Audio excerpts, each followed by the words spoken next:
4 a.m., February 1996.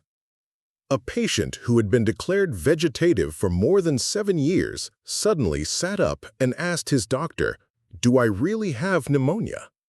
That single moment shattered decades of medical certainty and drove one neurologist to resign from his profession entirely. But the story didn't begin there.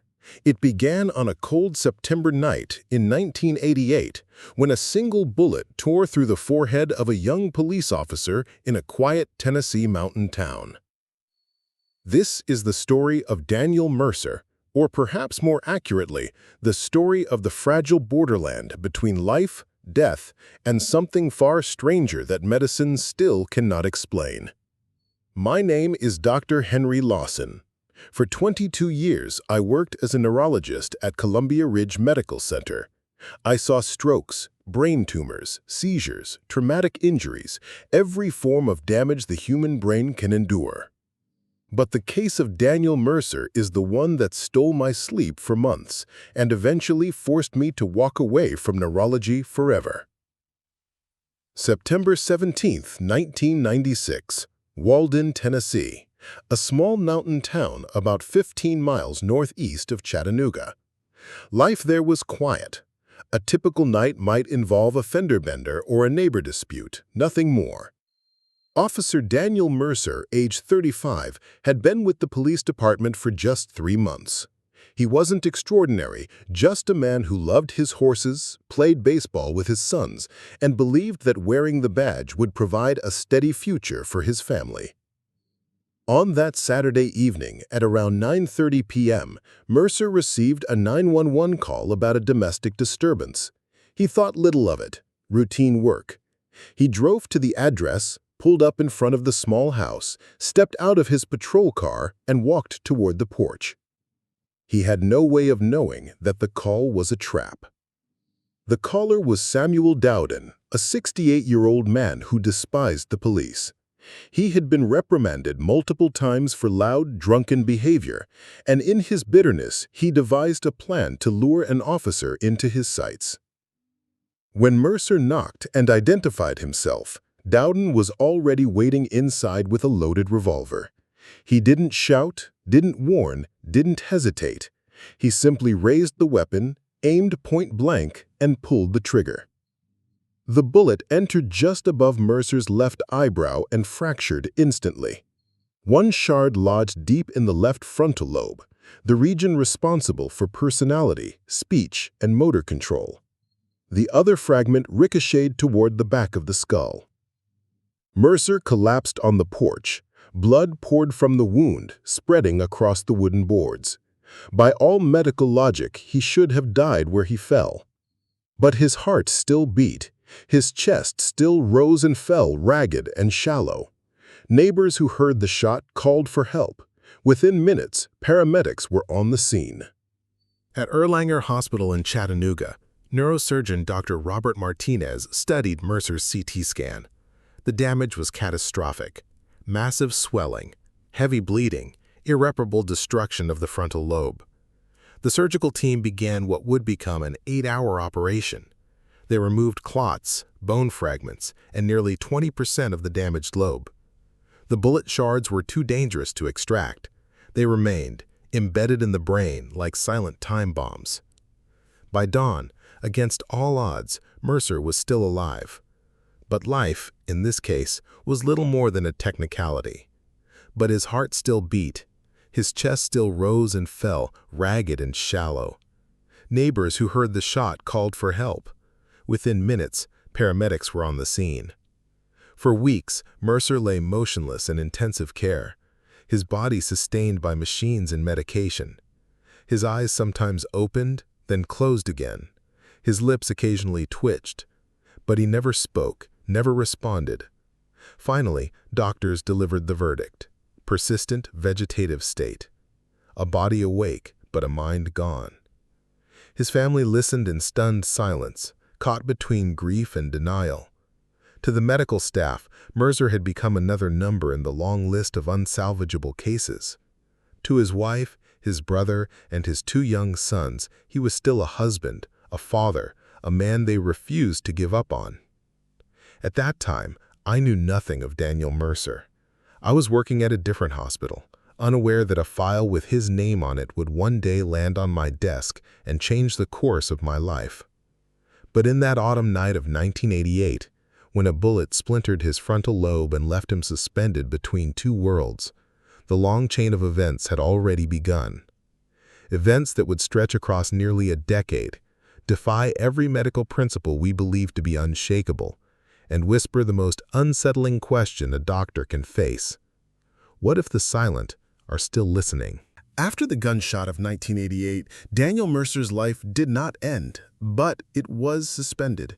He was transferred from hospital to hospital, finally settling in a long-term care facility high on Signal Mountain. Days became weeks, weeks became years. His eyes opened and closed, he grimaced, he sometimes moaned. But there was no clear sign of thought. By the end of 1989, the doctor's consensus was unanimous. His condition was irreversible. Yet his family clung to hope, visiting daily, talking to him as if he were still present, reading to him, telling him about the weather, about their lives, about his horses waiting in the field. They believed desperately that he could hear them. Most of us in medicine did not. In 1992, I, Dr. Henry Lawson, was recruited to Columbia Ridge Medical Center to head an expanded neurology department. My work was demanding, hundreds of consults across southeastern Tennessee and northern Georgia. Among the files I received was a thick, worn folder labeled Mercer, Daniel, Persistent Vegetative State. I read through the CT scans, EEG reports, surgical notes. The story was familiar. Catastrophic bullet injury, major tissue loss, fragments still lodged, repeated notations of no meaningful response. It was tragic, yes, but medically routine. Still, part of my duty was to evaluate long-term cases if families requested. And so, in the fall of 1992, I drove up the winding road of Signal Mountain to meet Daniel Mercer. The nursing home was quiet, antiseptic, with a faint odor of disinfectant clinging to every hallway. In a small room, surrounded by family photos pinned to the wall, lay Mercer. His body was thinner, paler, but unmistakably alive. His eyes half open, staring past me, his chest rising rhythmically. I spoke to him, asked him to blink, to squeeze my hand. At times, I thought I felt the faintest pressure in my palm, or saw his eyelids flutter, but the responses were inconsistent, fleeting, never reproducible on command. Clinically, he remained vegetative. My report reflected that.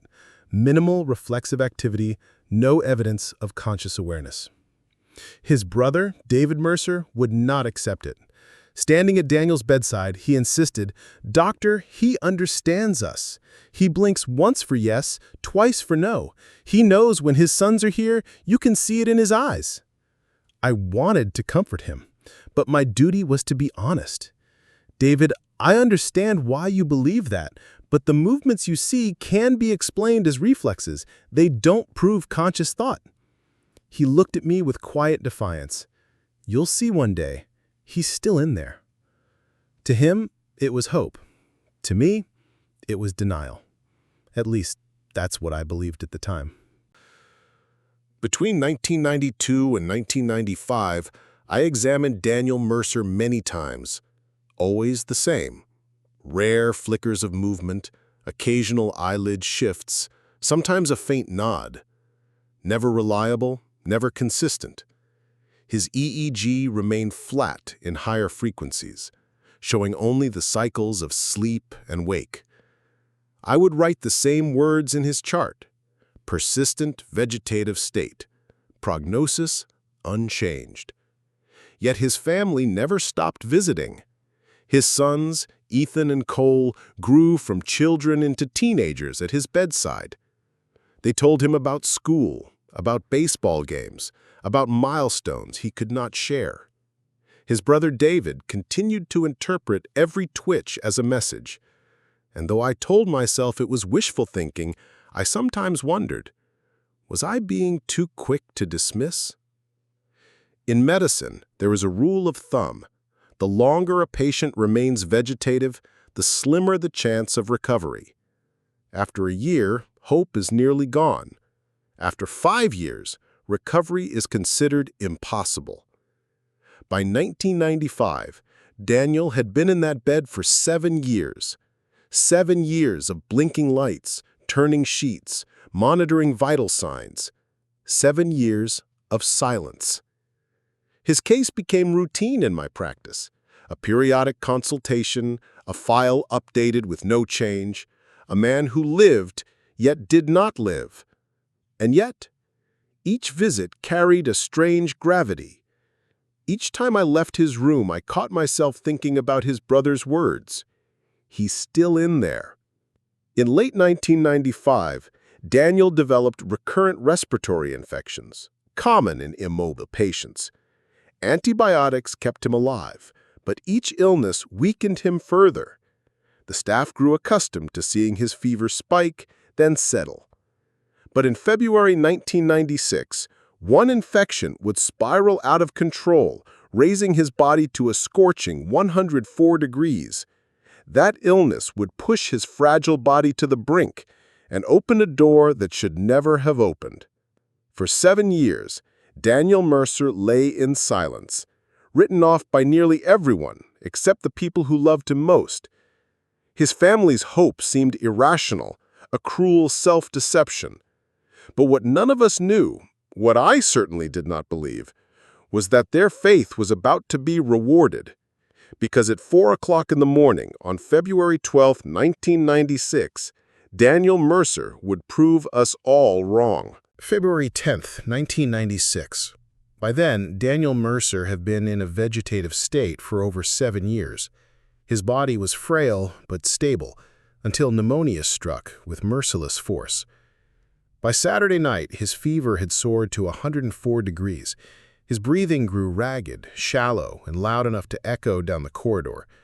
Nurses at the Signal Mountain facility panicked, then called an ambulance. When he arrived at Columbia Ridge Medical Center, I was paged as the consulting neurologist. I had followed Daniel's case for years, and I expected to find him no different than before. Eyes half-lidded, unresponsive, the same minimal reflexes. Instead, I found him worse. Even those small flickers of eyelid or hand squeeze had disappeared. He was limp, his pupils sluggish, his brain quiet as stone. In the emergency room, his brother David stood beside me, pale with exhaustion. "Doctor," he whispered, "he's been fighting so long. Maybe it's time we let him go." But then his eyes filled with tears. What if he's been aware all this time? What if he hears us? If we stop now, we'll never know. I told him the facts. The bullet fragments, the destroyed frontal lobe, the years already lost. "David," I said, "recovery is impossible." Yet David shook his head.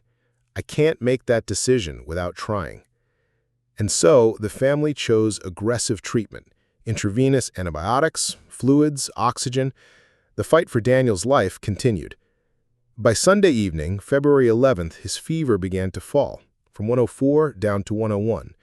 His lungs still rattled, but the antibiotics were working. I made my evening rounds and charted what I always charted. No meaningful neurological change. His eyes closed, his face slack, the same patient I had known for years. I left the ICU believing nothing had changed. I could not have been more wrong. At 4 a.m. on Monday, February 12th, my phone rang. The voice on the other end was trembling with disbelief. "Dr. Lawson, you need to come. Now. It's Mercer. He's awake. He's talking." I sat frozen, the receiver pressed against my ear. "That's impossible," I muttered. "Doctor," the nurse insisted, "he's conversing with his sister, asking questions, responding clearly." I grabbed my coat and drove through the dark streets, my hands clenched on the wheel. I was convinced it was a mistake, some reflex, some family misinterpretation, maybe even a seizure. But when I stepped into the ICU, what I saw defied every principle I had ever learned. Daniel Mercer was sitting upright in bed. His eyes were open, bright, and tracking movement. His lips moved, not groaning, not mumbling, but speaking. His sister sat at his side, tears streaming down her face. When I entered, Mercer turned to me with deliberate focus and said, "Are you Dr. Lawson? They told me you're my neurologist. How bad is this pneumonia?" I couldn't answer. I could only stare. This was the same man I had examined just hours earlier, limped and vacant. Now he was lucid, articulate, aware. Finally, I whispered, "Daniel, do you know where you are?" He replied, "Of course I'm in the hospital. Lisa says I'm sick, but I feel better than yesterday." I began to test him gently. "Do you remember what happened to you? Do you remember why you're here?" He frowned, puzzled. "I remember being very sick, like I'd been sleeping forever. But I don't recall why." I pressed further. "What's the last thing you remember clearly?" His face lit with recognition. "Working security at the university. The night shifts were cold. That's what I remember." It was true. Before becoming a police officer, Mercer had worked as a security guard at the University of Tennessee. He recalled details perfectly, but had no memory of joining the force, no memory of the shooting, no knowledge that nearly 8 years had passed. It was as if someone had pressed pause on his life in 1988 and play again in 1996. Throughout that morning, Mercer talked without rest. He asked about his horses by name, joked with nurses, demanded to see old friends.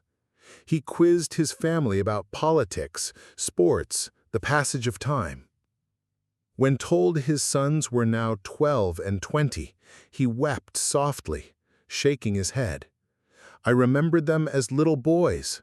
How did they grow so fast?" When he learned the Berlin Wall had fallen and the Soviet Union had collapsed, he chuckled in disbelief. "Well, I guess I missed some history, didn't I?" His speech was fluent, his memory sharp, his personality intact. The damage on his scans said he should be a husk, a shell, but the man in that bed was very much alive. By mid-morning, I had summoned every specialist available: neurologists, neurosurgeons, psychiatrists. Each came into the room skeptical, and each left shaken. His MRI still showed the same ravaged brain. The bullet fragments were still there, the scar tissue unchanged. But his EEG, once flat, now lit with vibrant patterns of conscious thought. We drew blood, ran scans, debated theories.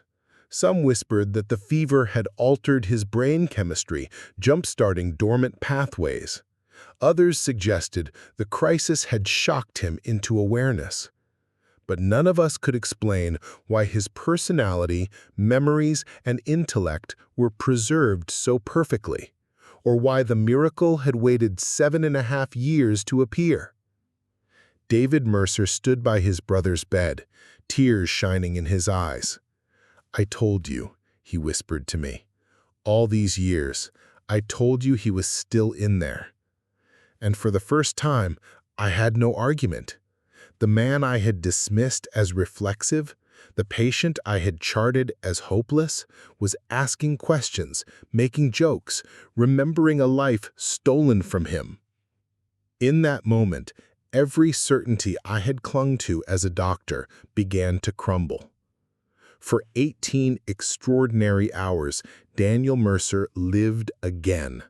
He laughed, conversed, and recognized his loved ones. He reassured them that he was still there, that their devotion had not been in vain. But by evening, subtle changes began. His words came less frequently, his thoughts less spontaneously. By Tuesday morning, he still answered questions, but no longer initiated stories. And by midweek, after undergoing surgery to drain fluid from his lungs, the miracle closed. His speech dwindled to single words, then to silence. The window of life had slammed shut, leaving behind a haunting mystery. 18 hours of impossible consciousness. That is all Daniel Mercer was given. Enough to prove his family right, enough to shake the foundations of my profession. When the door closed, I was left with a question that would follow me for the rest of my life. If he could awaken so perfectly after 7 years, then how much had he been aware during those years of silence?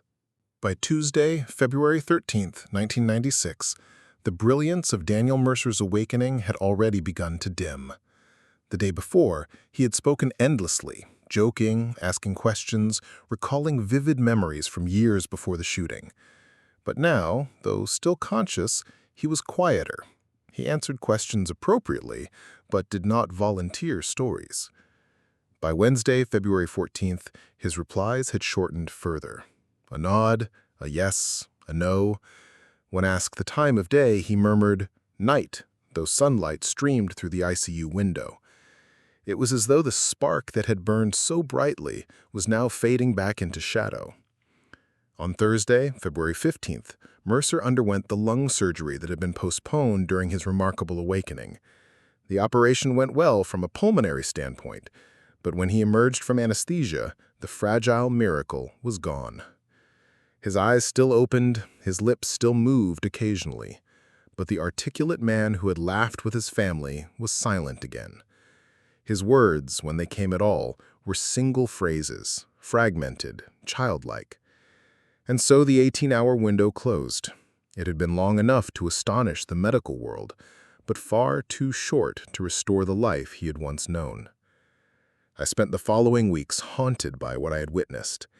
At night, I pored over his charts, replayed the recordings in my mind, and asked myself the same question again and again. How? Was it the high fever? A cascade of chemicals triggered by infection? A sudden surge of dormant neural pathways? None of it explained why his personality and memories had been preserved so perfectly. I called colleagues across the country, sent letters to specialists, reviewed every published study I could find on consciousness and vegetative states. Some speculated about neurotransmitter storms, about shifts in brain chemistry. Others suggested a final burst before decline. But none could explain the totality of Mercer's return. The more I thought about it, the darker my questions became. If Mercer could awaken after 7 years and speak with such clarity, then what had been happening during those silent years? Had he been listening all along?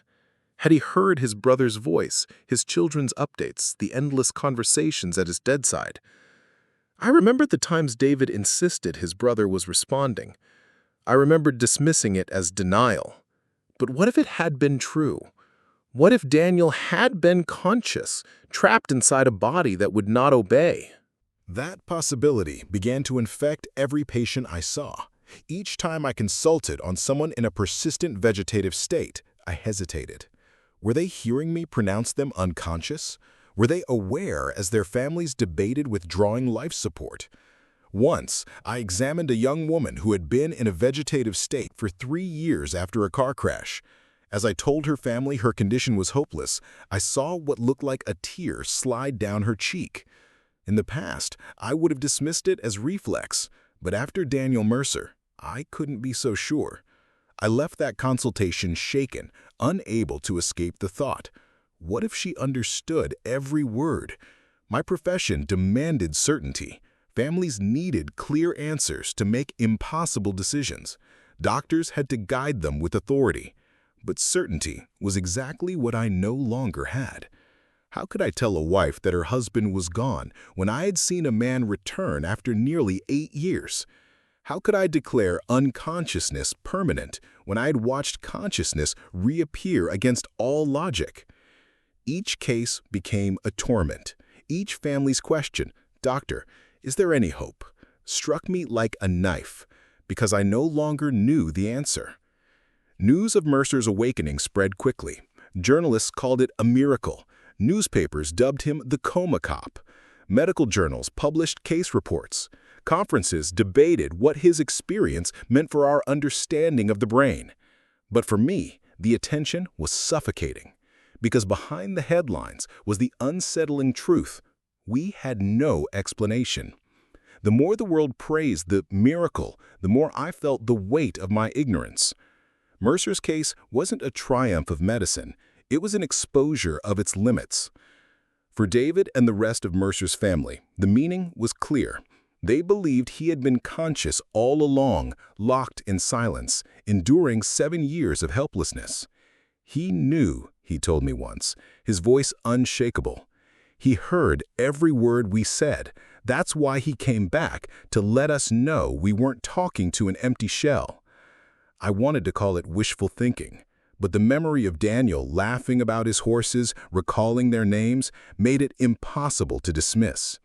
His personality had returned intact, his humor, his intelligence, his memories. How could all of that have survived if not preserved in silence?